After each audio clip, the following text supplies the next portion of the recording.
Good morning friends. आज class 10th का जो है वृत्तों से संबंधित क्षेत्रफल लेसन 11.1 का इक्वेशन नंबर 6 लेके आया हूं। क्या है सवाल में 15 सेंटीमीटर त्रिज्या वाले एक वृत्त की कोई जीवा केंद्र पर 60 अंश का कोण अंतरित करती है। संगत लघु और दीर्घ वृत्तखंडों का क्षेत्रफल ज्ञात कीजिए। तो सबसे पहले दोस्त मैं आपको एक वृत्त बना देता हूं बराबर। अब एक वृत्त बना दिया, ठीक है। ये संगत कोण हो गया, ये हमारी जीवा हो गई। ये यहाँ पे 60 डिग्री का कोण बनता है। यहाँ पे O हो गया, यहाँ पे A हो गया, यहाँ पे B हो गया, यहाँ पे हमने P मान लिया, यहाँ पे हमने Q मान लिया, ठीक है। इस तरह से ये हमारा। अब हमको क्या क्या ज्ञात करना है, हमको संगत लघु और दीर्घ वृत्तखंडों का क्षेत्रफल ज्ञात करना। तो आपको बता दूं, ये जो भाग होता है, ये जो जीवा होती है, ये लघु वृत्तखंड होता है, ये लघु वृत्तखंड होता है, ठीक है। और ये क्या होता है, दीर्घ वृत्तखंड, ठीक है। तो सबसे पहले हम लघु वृत्तखंड निकालते हैं। लघु वृत्तखंड निकालने के लिए ये त्रिज्या खंड का क्षेत्रफल, लघु वृत्तखंड का निकालने के लिए हमको क्या करना पड़ेगा, त्रिज्या खंड का क्षेत्रफल माइनस वृत्त का क्षेत्रफल करेंगे तो हमारा लघु वृत्तखंड का क्षेत्रफल आ जाएगा, ठीक है। तो हम क्या करते हैं, सबसे पहले लघु वृत्तखंड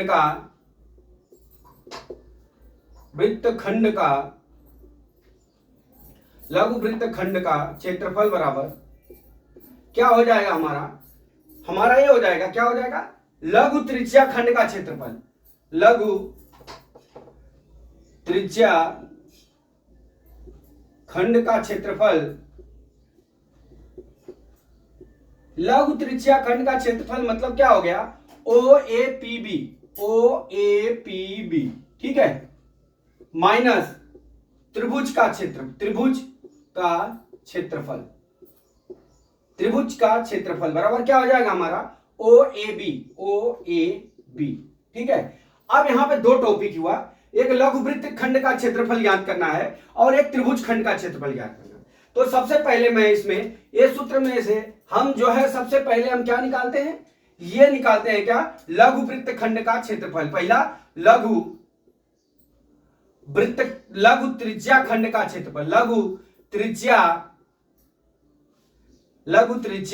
खंड का क्षेत्रफल बराबर क्षेत्रफल OAPB बराबर क्या हो जाएगा, ठीक है, बराबर क्या हो जाएगा, हमारा सूत्र क्या था, थीटा बटा 360 गुणे कितना होता है, पाई आर स्क्वायर, ठीक है। अब हम क्या करते हैं, थीटा का मान हमारा कितना दिया है, 60 डिग्री, और एक त्रिज्या कितनी दी है, 15 सेंटीमीटर इधर, 15 सेंटीमीटर इधर, ठीक है। अब हमारा क्या हो जाएगा, त्रिज्या, अब थीटा का मान 60 डिग्री बटा 360 बराबर गुणे पाई का मान हमारा 3.14 दिया है, बराबर गुणे कितना है, आर का मान कितना दिया है, 15 गुणे 15 हो जाएगा, आर स्क्वायर है तो, ठीक है। अब 0 से 0 कट गया, 6 का 36 हो गया, ठीक है। अब हमारा 6 हो गया इतना। अब हम क्या करेंगे, इसको 2 3 6, 2 3 6, 2 के 2, 2 5 10, 2 7 14, ठीक है। अब यहाँ पे हमारा कितना हो जाएगा, 3 5 15 हो गया, ठीक है। अब हमारा 1.57 इंटू 15 5 75, ठीक है। अब इसको आप गुणा कर लेंगे भाई, गुणा करने पे कितना आया, 1.57 इंटू 75 पूरा मल्टीप्लाई कितना हुआ, 117.75, कितना हुआ, 117.75 हो गया, बराबर। ये हमारा सेंटीमीटर दिया है, 15 सेंटीमीटर, तो ये सेंटीमीटर वर्ग सेंटीमीटर आया, ठीक है। अब ये देख लीजिए, इसका मल्टीप्लाई करेंगे कितना आ गया हमारा 117.75 हो गया, ठीक है। लघु त्रिज्या खंड का क्षेत्रफल कितना हो गया हमारा, 117.75 दोस्तों, ये हो गया। अब हम चलते हैं हमारा त्रिभुज का क्षेत्रफल। अब मैं इसको मिटा देता हूं, ये पहला टॉपिक हुआ, लघु त्रिज्या खंड का क्षेत्रफल निकल गया। अब हम चलते हैं त्रिभुज का क्षेत्रफल निकाल देते हैं, किसका, सेकेंड पॉइंट, त्रिभुज का क्षेत्रफल। सेकेंड पॉइंट हमारा त्रिभुज OAB का क्षेत्रफल बराबर, ठीक है। अब हम इसको आपको बता दूं कि ये कोण है, ये समकोण होगा, इसके सामने का 90 डिग्री होगा। तो हमने एक सूत्र निकाला है, आपको बताया हुआ है, 1/2 r² इंटू साइन थीटा, ठीक है। ये हमारा हमने इस जो भी ये वृत्तों से संबंधित क्षेत्रफल है, हमने एक सूत्र निकाला हुआ है 1/2 r square into sine theta. ठीक है, तो 1/2 गुणे r का मान 15 गुणे 15 और साइन थीटा का मान 60 डिग्री। साइन थीटा का मान कितना हो गया? 60 डिग्री हो गया। ठीक है, अब ये गुणा कर लेते हैं। 15 15 हम 225 होता है दोस्तों, बटा 2 हो गया। साइन 30 60 अंश का मान √3/2 हो गया।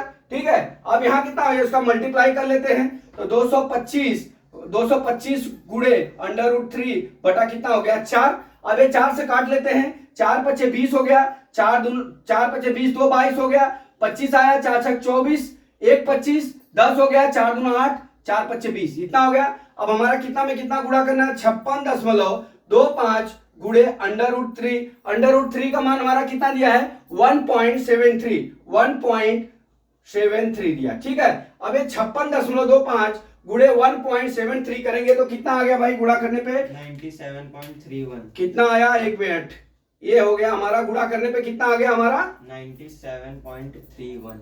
97.31 बराबर ये सेंटीमीटर स्क्वायर हो गया। ठीक है, ये त्रिभुज का क्षेत्रफल आ गया। ठीक है, और लघु त्रिज्याखंड का क्षेत्रफल इतना आया था 97.31 आ गया। किसका? त्रिभुज का क्षेत्रफल कितना आया हमारा? त्रिभुज का क्षेत्रफल आया 97.31। ठीक है, 97। ठीक, अब हम चलते हैं दोस्त, अब इसको मिटा लेते हैं। हमने दोनों टॉपिक निकाल दिया, यहाँ पे आ गया हमारा। अब उसको क्या करते हैं हम, ये सूत्र से हम इसको माइनस कर लेते हैं। ठीक है, अब यहाँ पे हम लिखेंगे लघु वृत्तखंड का क्षेत्रफल बराबर लघु वृत्तखंड का क्षेत्रफल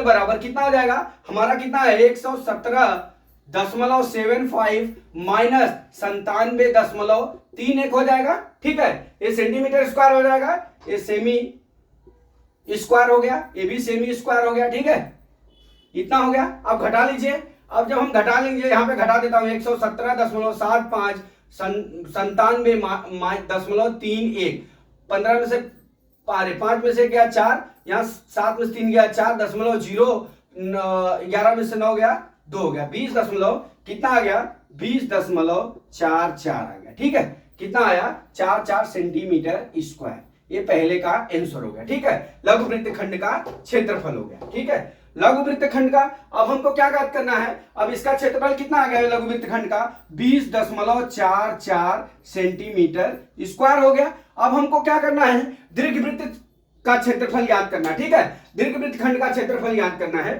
तो हम दोस्त इसको मिटा लेते हैं। अभी हमारा ये क्षेत्रफल कितना आएगा? लघु वृत्तखंड का क्षेत्रफल हमारा आ गया 20.44 सेंटीमीटर। ठीक है, ये मैं मिटा लेता हूं, ये भी मिटा दिया। ये कितना हो गया? लघु वृत्तखंड का क्षेत्रफल आया 20.44 सेंटीमीटर स्क्वायर हो गया। ठीक है, ये आ गया। अब हम चलते हैं, क्या ज्ञात करना है हमको? दीर्घवृत्त का क्षेत्रफल बराबर, यहां लिख लीजिए दीर्घवृत्त का क्षेत्रफल बराबर क्या होता है? अब हमारा क्या होगा? वृत्त का क्षेत्रफल माइनस लघु वृत्तखंड। देखिए आपको एक चीज बता दूं, हमारा लघु वृत्तखंड इतना आ गया। अब हमको दीर्घ वृत्तखंड निकालना है, ये वाला भाग निकालना है। तो हम इसमें से क्या करेंगे? दीर्घ जो इसका सर्कल का पूरा क्षेत्रफल होगा, वृत्त का पूरा जो क्षेत्रफल होगा, उसमें से हम 20.4 घटा देंगे तो ये हमारा भाग आ जाएगा। ठीक है, तो अब हम वृत्त का क्षेत्रफल बराबर कितना होता है? पाई आर स्क्वायर होता है। ठीक है, पाई आर स्क्वायर माइनस लघु वृत्तखंड का क्षेत्रफल कितना है? 20.44 सेंटीमीटर आया हुआ है स्क्वायर। ठीक है, अब हम क्या करते हैं? पाई का मान 3.14 दिया हुआ है, गुणे आर का मान 15 गुणे 15 हो गया, माइनस 20.44। ठीक है, अब यहाँ पे 3.14 गुणे 15 15 हम 225 होता है, गुणा करेंगे तो माइनस 20.44 हो गया। अब भाई 3.14 में 225 का गुणा करेंगे तो कितना आ गया आंसर? 706.5। 706 पॉइंट कितना आया? 706.5 और आगे संख्या बस 706.5 समथिंग आएगा। ठीक है, अब उसमें से हम क्या कर लेते हैं? माइनस 20 0.44 करके माइनस कर देंगे। ठीक है, तो हमारा कितना आएगा, घटा लीजिए 706, कितना आएगा 706.50 में से 20.44 घटा लेंगे तो यहाँ पे 6 हो जाएगा, यहाँ पे 5 में से कितना आया घटाने भाई, यहाँ पे 0 हो गया, दशमलव हो गया, यहाँ पे कितना हो गया 5 हो गया, यहाँ पे कितना हो गया 10 में से 2 गया, कितना हो गया 8 हो गया, यहाँ पे 6, 685 दशमलव कितना आया आंसर, 686 है, 686 दशमलव, सॉरी 686.06 ये हमारा आंसर आ जाएगा। ठीक है, 686 इसमें से घटा लेंगे, देखिए इस तरह से घटाएंगे 706.50 लिख लेंगे, फिर क्या करेंगे, हमारा 20.444 है, तो यहाँ पे 10 में से 4 गया 6 हो गया, यहाँ 5 में से 5 एक उधार दिया, 4 में से 4 गया 0 हो गया, दशमलव हो गया। ठीक है, यहाँ पे 6 आ गया, यहाँ पे देखिए 10 में से 2 गया, कितना हो गया 8 हो गया, यहाँ 6 बच गया, कितना आ गया 686.06 सेंटीमीटर स्क्वायर। ठीक है, इस तरह से हम ये वृत्तों का खंड का क्षेत्रफल, दीर्घ वृत्त खंड का हम क्षेत्रफल निकालिए। तो दोस्तों आशा करता हूं कि ये वीडियो आपको समझ में आ गया होगा। अगला वीडियो में फिर लेके आता हूं। जय मां सरस्वती, जय भारत माता, जय जवान, जय किसान।